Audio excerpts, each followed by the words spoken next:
մեզ համար շատ կարևոր է, որ հստակ լինի, թե որ ծառայություններն են փաթեթի մեջ ներառվելու, եւ այո, ճիշտ եք ասում, հանրային իրազեկման մասը մենք եւս շատ կարևորում ենք, որ ամեն ինչ լինի թափանցիկ եւ հասկանալի, որ ինչպիսին է լինելու փաթեթը, եւ այդ փաթեթում ես ձեզ վստահեցնում եմ, այն հիմնական բեռը, որ այսօր մեր ժողովուրդը կրում է եւ ֆինանսապես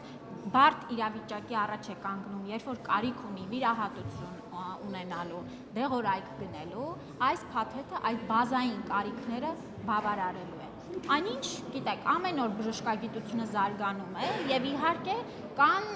կլինեն ծառայություններ, որոնք որ այս ապահովագրական փաթեթից դուրս կլինեն եւ սա կլինի հենց մասնավոր ապահովագրական ընկերությունների համար կարևոր դաշտ փակելու այդ հավելյալ ցանկությունները, ծառայությունները եւ այլն եւ այլն։ Նարեկ ջան, եւ հարցին էլ ես օրինակ էի բերել, բայց